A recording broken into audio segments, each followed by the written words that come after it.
No, because you know what it is, yeah. You want to be around them, yeah, but it's the inconvenience of. Give you an example. I grew up on ends.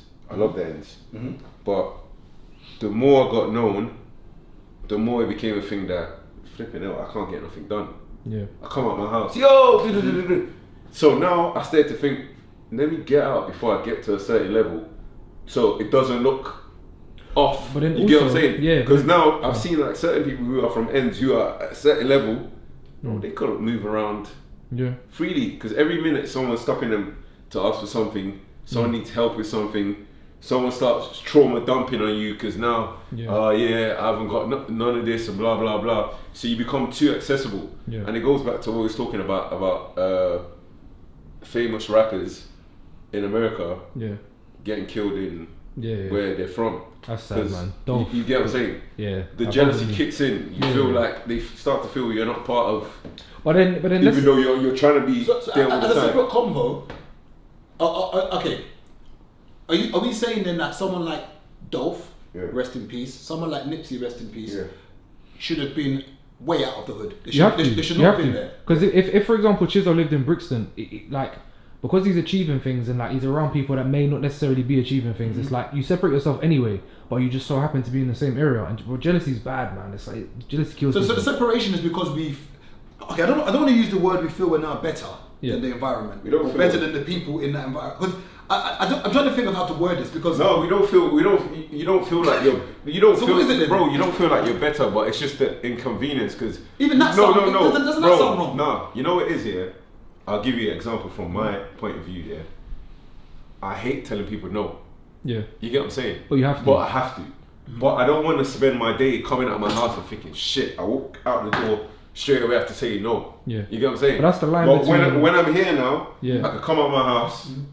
And I could be in my car before anyone could see me. Yeah. But my old house, I come out my house, the first spot is disabled for my neighbour. The next spot might be me if I'm lucky. Sometimes my car's like 5 down. So by the time I've walked that far, I'm spotted. Here, my car's in the driveway. It's the line between emotional and rational. Because like a lot of the time, like you're empathetic, right? So if for example you walk out the house and see 5 people struggling, and you know them from 5, 6, 7 years ago, and like you feel bad about it, and then they start to weigh on your conscience. You know what I mean? But like rationally, you can't help everyone. You can't. It's like the other day I was having a discussion. I can't live if I move to Cali. I can't live in main LA. Have you been LA yet? No, I've only been San Fran. Yeah, that's even worse. Is that we saw all the homeless people. Yeah, it was a homeless. Skid Row and all that. I can't live downtown, and it's not that I feel like I'm better than people there. It's just because of.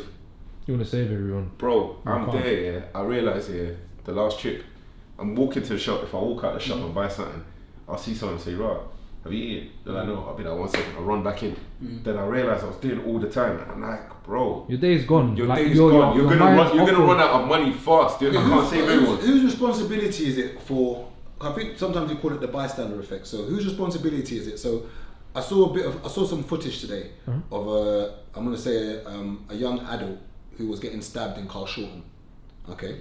And people always say that, how come nobody helps? Someone said people just recording, and should we get involved?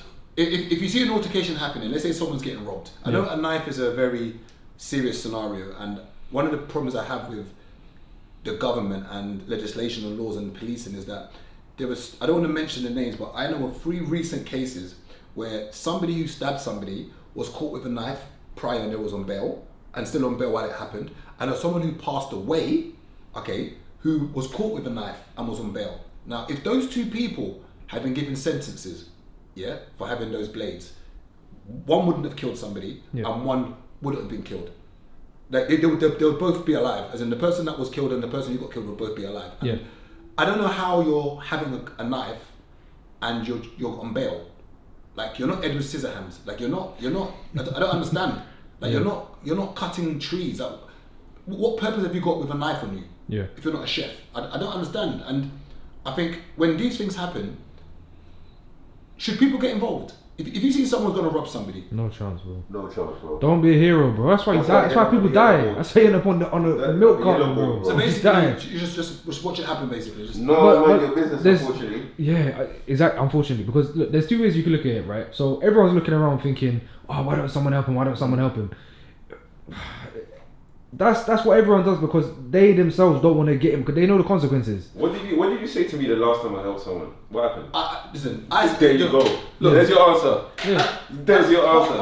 Okay, but is it? But I think we have I think it's different. Like, this is where we're going to flip the scenario in the head. Go on. If we saw two men dragging a child, yeah, and the child was screaming, yeah, and it looked like the child was being kidnapped, we'll probably jump in and get involved. Probably. Yeah. Which means we just don't care enough about 100%.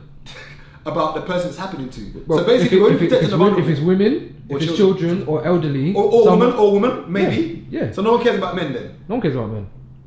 Because I got a funny feeling. Unless you know them personally, and even then, it's how well do you know them. I think if we saw two men beating up a woman, I think we would go jump in and try to stop it, right? Yeah, because if we saw two men robbing a woman, we'd be like, yo, what's going on here? Yeah. But if we saw two men robbing another man, we'd probably mind our business. Yeah.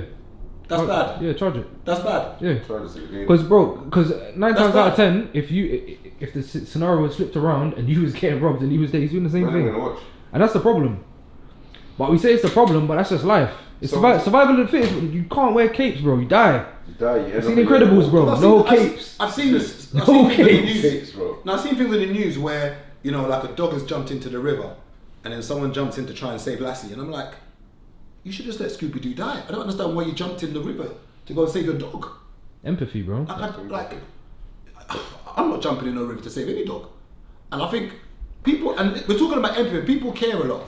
Yeah. And I wonder where does one have a duty of care as a human to intervene and help? Or would you say that just in this life, just mind your business? I think for the average person, I don't think they think like me. So I don't think they would get involved if they saw a man get beaten up. But if you start to implicate like children, for example, and women and even dogs, bro. Some people jump in to save a dog. 100% before they save a man. There we go. Right, 100%. cool. So if you look at it from that perspective, that's the general consensus of most people, in my opinion. But yeah, it's just how life is. The world's not a nice place, you know. I think, and the biggest problem I think is never has been. I was saying the other day that we're all gonna go through problems. We're gonna have problems. Yep. You know what the biggest problem is when you don't have money to solve these problems. It really F's you, and I said before that nothing scares me more than needing help and not being able to find it. That's like my greatest. I don't think I understand. Like I've got friends around me, and even right now I'm in a pickle right now financially. Mm-hmm. I'm in a pickle. It's not a bad what go on. Well, I was gonna say it's crazy. I was gonna say what's a Gabriel pickle? Pause. No. So basically, what is a difficult situation for Gabriel? Because from my perspective, right now I'm on the breadline right now. No joke. No, what's no. Okay, remember I'm doing the West End project. Yeah. I remember I took Streatham, so I put the bid in for Streatham in April. Yeah. So I assumed that West End would be done by August, September. So that I would get the keys for Streatham around November, December and start. Yeah. I've not finished West End. Yeah. So now I'm doing Streatham. Yeah. So what's happening now is this. The money that I'm meant to be using for Streatham, I'm now having to push to West End. Yeah. But I've now gone so over budget because of issues there that I'm skint. I'm not even joking. I'm. Well, what is skint for you the same as skint as Steve the labourer who's making maybe 1,800 a month and he's got nothing. Okay, skint to me. What is skint? Skint to me, and I'm talking about me. Yeah, personally, you specifically. Because I was trying to clarify. Is when I now have to look at my spending. Okay. I'm now budgeting. So you never used to look before? No, so for the past few years,